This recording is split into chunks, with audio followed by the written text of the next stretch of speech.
Assalamualaikum warahmatullahi wabarakatuh. Alhamdulillahirabbil alamin. Wassalatu wassalamu ala asyrafil mursalin Sayyidina Muhammadin wa ala alihi washabi ajmain. Amma ba'du.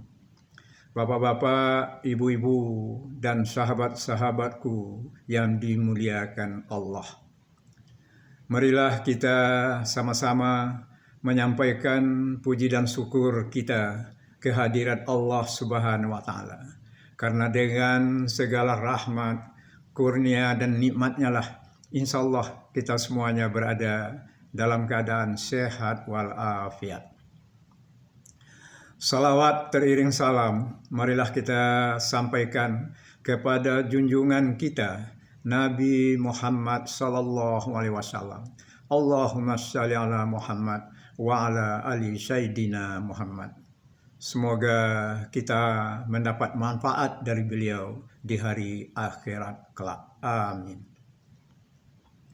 Selanjutnya, marilah kita menyampaikan ringkasan tafsir ayat-ayat Al-Quran yang merujuk kepada kitab tafsir Al-Azhar karangan Buya Hamka. Temanya yang ke-15. Induk Quran, jalan yang lurus.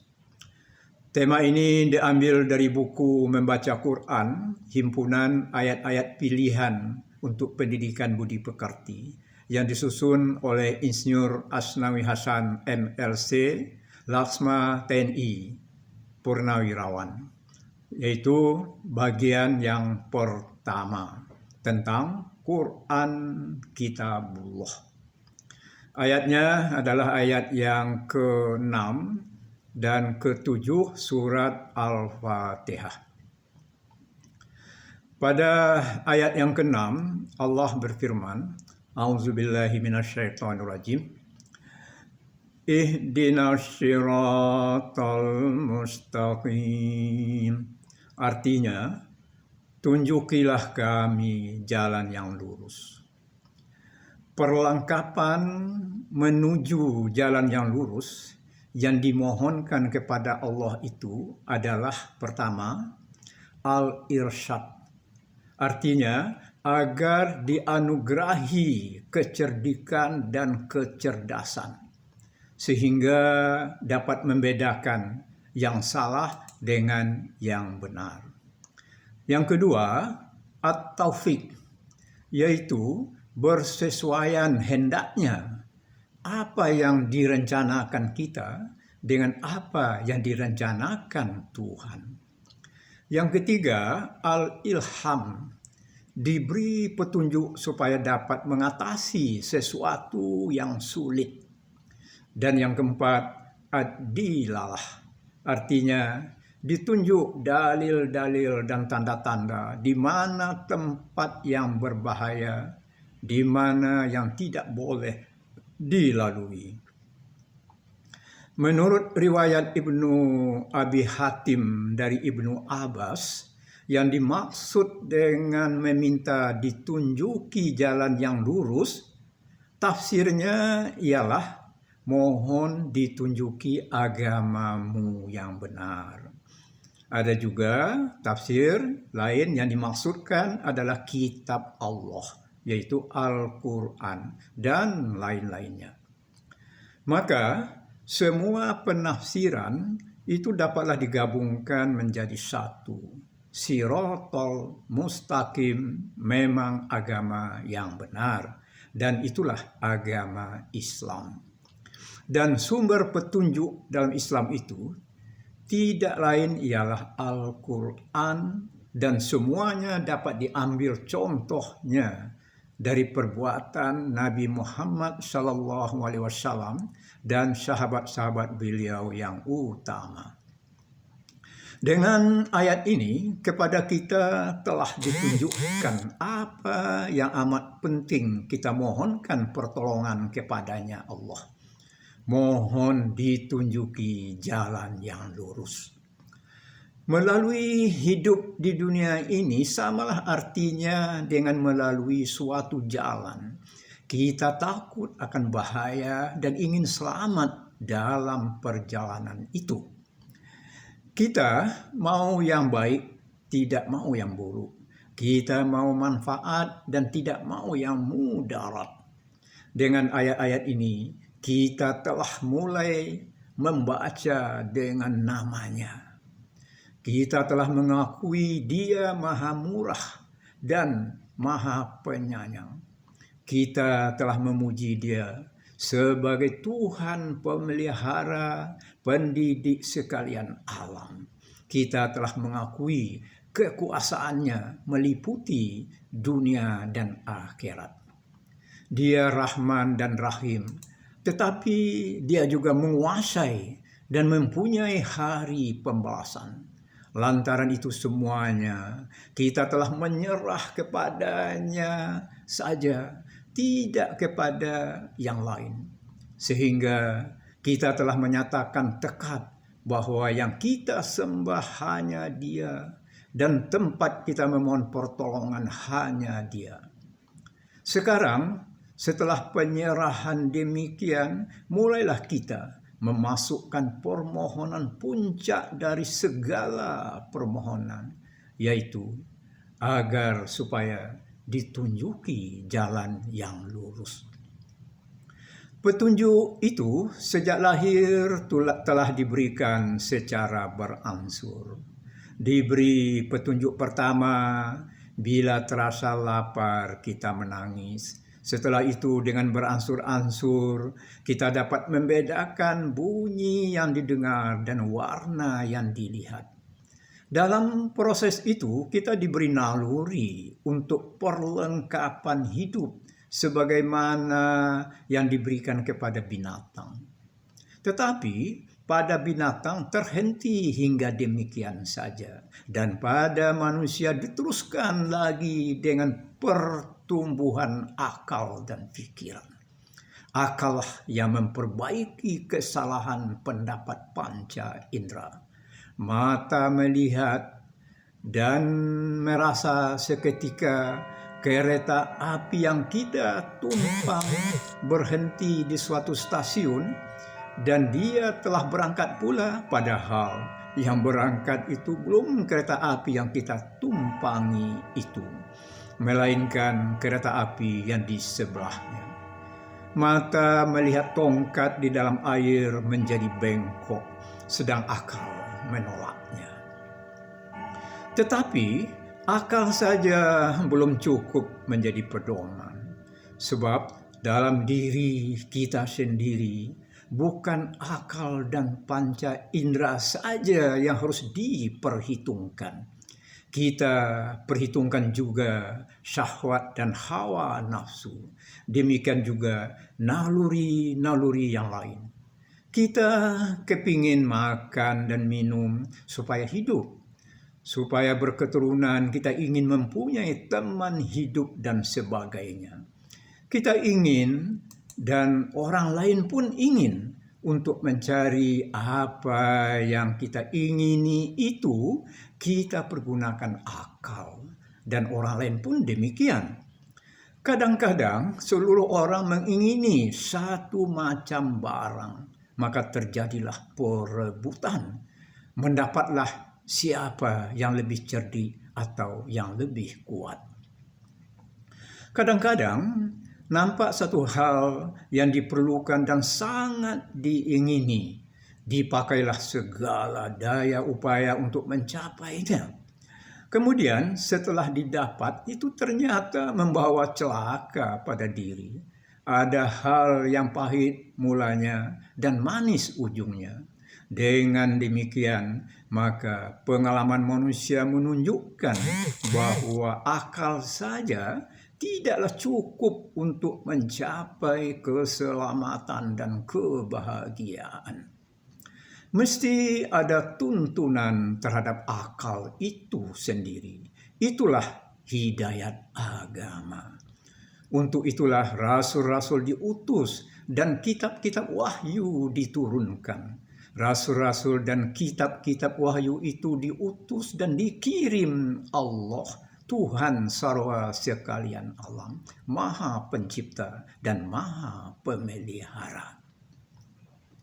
Dengan perantaran Rasul itulah Tuhan mengatakan bahwa di belakang hidup yang sekarang ini ada lagi hari akhirat untuk memperhitungkan perbuatan dalam perjalanan hidup itu.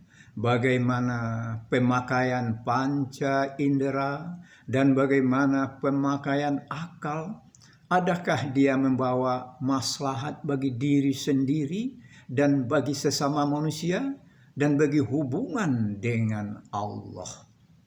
Itulah yang kita mohonkan kepada Allah, agar kita ditunjuki jalan yang lurus itu. Menurut pelajaran ilmu ukur ruang, garis lurus ialah jarak. Maka di dalam as-siratal mustaqim yang kita mohonkan ini, dua titik itu ialah yang pertama, titik kita sebagai hamba Allah. Yang kedua, titik Allah sebagai Tuhan kita. Kita berjalan menuju Dia dan kita datang dari Dia. Mau atau tidak mau, namun kita adalah dari Dia, menuju Dia, dan bersama Dia. Oleh karena banyaknya rintangan, kerap kali kita lupa akan hal itu. Atau ada mengetahui tetapi tidak tahu jalan mana yang akan ditempuh. Kadang-kadang disangka sudah jalan lurus itu yang ditempuh, padahal sudah terbelok kepada yang lain. Kita memohon agar Dia sendiri menunjuk kita jalan yang lurus itu, sehingga sampai dengan cepat kepada yang dituju. Jangan membuang waktu pada usia yang hanya sedikit, merencah-rencah dan terperosok ke jalan lain. Maka yang diminta ialah agar seluruh kepribadian kita yang mengandung akal, nafsu, syahwat, perasaan, kemauan terkumpul menjadi satu dalam petunjuk hidayat Tuhan. Inilah puncaknya permohonan yang tadi pada ayat sebelumnya telah kita nyatakan, bahwa hanya kepadanya saja kita memohonkan pertolongan. Kita tidak hendak meminta rumah bagus, kekayaan melimpah, dan lain-lain hal yang remeh. Kita memohonkan pokoknya, yaitu petunjuk, dan yang lain adalah terserah. Kalau petunjuk jalan lurus itu tidak diberi, walaupun yang lain hal yang remeh diberikannya, maka yang lain itu besar kemungkinan akan mencelakakan kita. Kemudian permohonan petunjuk jalan yang lurus itu dijelaskan lagi, yaitu firman Tuhan pada pangkal ayat yang ke-7.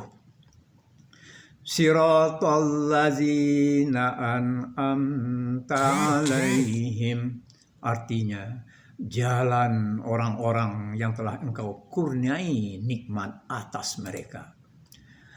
Allah telah pernah mengurniakan nikmat-Nya kepada orang-orang yang telah menempuh jalan yang lurus itu. Sebab itu maka kita mohon kepada Tuhan agar kepada kita ditunjukkan pula jalan itu. Tuhan telah ada nabi-nabi dan rasul-rasul yang diutus oleh Tuhan.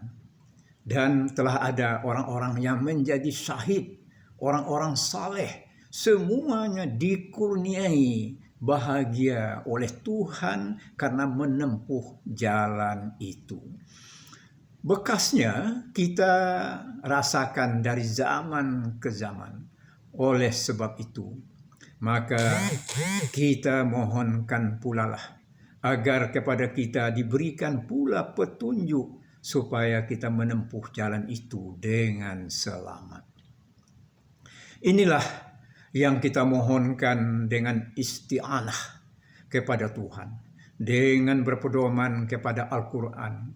Kita mohonkan, tunjuki kiranya mana yang benar, karena yang benar itu hanya satu, tidak terbilang. Kami memohon, pimpin kiranya kami ke jalan itu, jalan bahagia yang pernah ditempuh oleh manusia-manusia yang Engkau cintai dan mencintai Engkau, yang menegakkan jalan terang di dunia ini. Kemudian ayat selanjutnya, ghairil maghdubi alaihim, artinya bukan jalan mereka yang dimurkai atasnya. Siapakah yang dimurkai Tuhan? Ialah orang yang telah diberi kepadanya petunjuk, telah diutus rasul-rasul, telah diturunkan kitab-kitab wahyu, namun dia masih saja memperturutkan hawa nafsunya. Telah ditegur berkali-kali, namun teguran itu tidak juga diperdulikannya. Dia serasa lebih pintar daripada Allah. Rasul-rasul dicemoohnya. Petunjuk Tuhan diletakkannya ke samping. Perdayaan syaitan diperturutkannya. Orang yang dimurkai adalah yang sengaja keluar dari jalan yang benar karena memperturutkan hawa nafsu. Padahal dia sudah tahu, orang yang telah sampai kepadanya kebenaran agama lalu ditolak dan ditantangnya. Dia telah berpegang kepada pusaka nenek moyang, walaupun dia telah tahu bahwa itu tidak benar. Maka siksaan azablah yang akan dideritanya. Orang seperti itu tidak diajak bercakap oleh Tuhan, tidak dipandang oleh Tuhan, seakan-akan Tuhan dalam bahasa umum membuang muka apabila berhadapan dengan dia. Begitulah nasib orang yang dimurkai. Dalam surat Ali Imran ayat 77, Allah berfirman, Bismillahirrahmanirrahim. Ulaika la khalaqa lahum fil akhirah wa la yukallimuhumullah wa la yanzuru ilaihim yaumal qiyamah wa la yuzakkihim wa lahum azabun alim. Artinya, itulah orang yang tidak ada bagian untuk mereka di akhirat. Dan tidaklah Allah akan bercakap dengan mereka. Dan tidak akan memandang kepada mereka pada hari kiamat. Dan tidak dia akan membersihkan mereka. Dan bagi mereka azab yang pedih. Selanjutnya ayat yang ke-7, waladhdallin. Artinya, dan bukan jalan mereka yang sesat. Orang yang sesat adalah orang yang berani-berani saja membuat jalan sendiri di luar yang digariskan Tuhan. Tidak mengenal kebenaran atau tidak dikenalnya menurut maksudnya yang sebenarnya. Orang yang telah mengakui beragama pun bisa juga tersesat.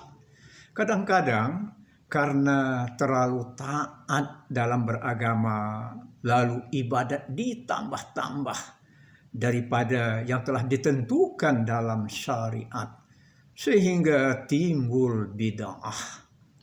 Disangka masih dalam agama, padahal sudah terpesong keluar.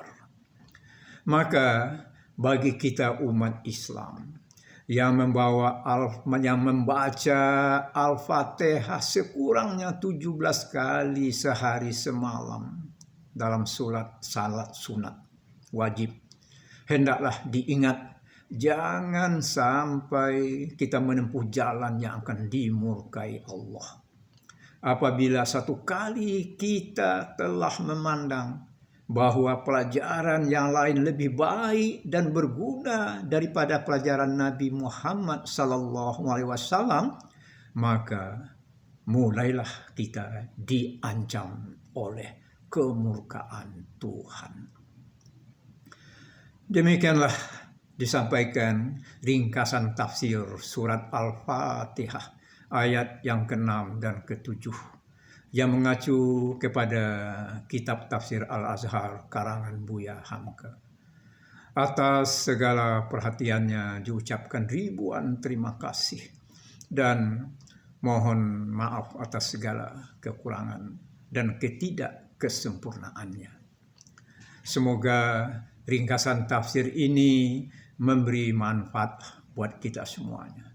Marilah kita senantiasa memohon, pimpin kiranya kami ke jalan yang lurus itu, jalan bahagia yang pernah ditempuh oleh manusia-manusia yang Engkau cintai dan mencintai Engkau. Wabillahi taufik wal hidayah. Wassalamualaikum warahmatullahi wabarakatuh.